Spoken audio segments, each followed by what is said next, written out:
What were we just talking about, darling? Oh, I got it. I got it. I got it. I got it.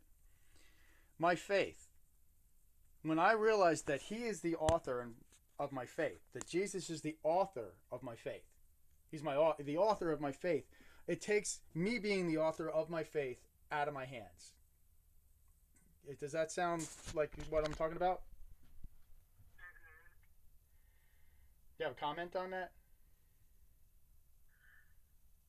I will say what I said before, which is that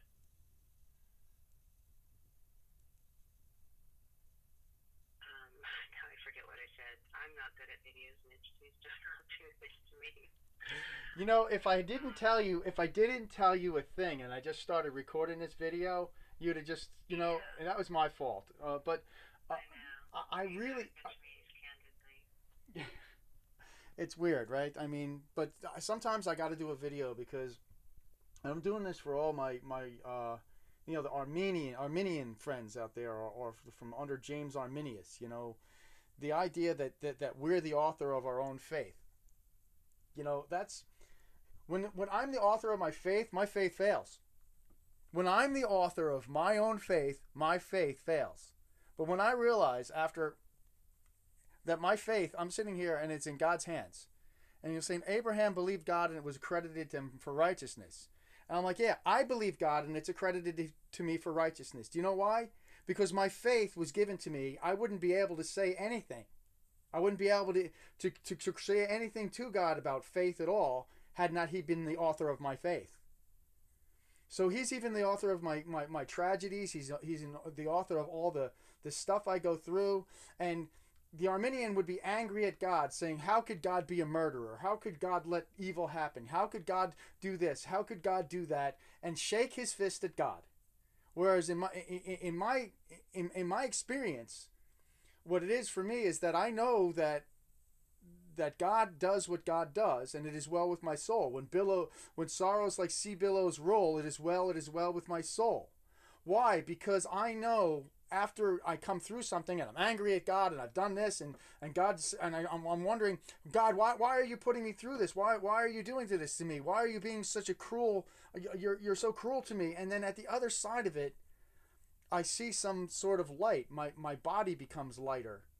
The little that that speck that was in my eye, or that board that was in my eye that God removed. I'm like, oh, I feel like that lion that had, and I didn't even realize I had a thorn.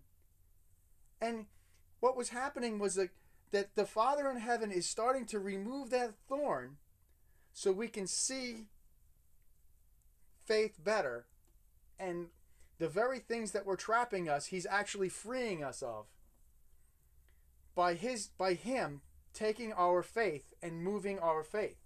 He's the one that's extracting the thorn in the flesh. Paul had prayed 3 times that the thorn of the flesh would be removed, and God said, no, my grace is sufficient for you. Now, I think at some point or another, either before or after Paul's death, he did remove that thorn because pride was in Paul's way. And that thorn was given to him for that reason. But over time, I can see that at the present moment, Paul wasn't ready to lose that thorn yet. That thorn was there like acupuncture to remove the pride and make you relax and know that God is in control of everything, including my faith.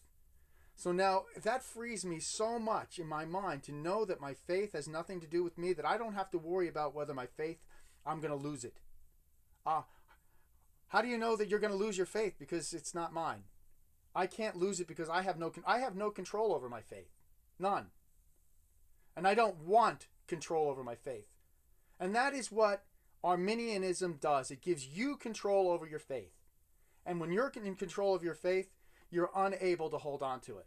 That's why we give glory to Jesus Christ for what He did, and we relax and we walk in Christ. Thank you, everybody. Have a great day.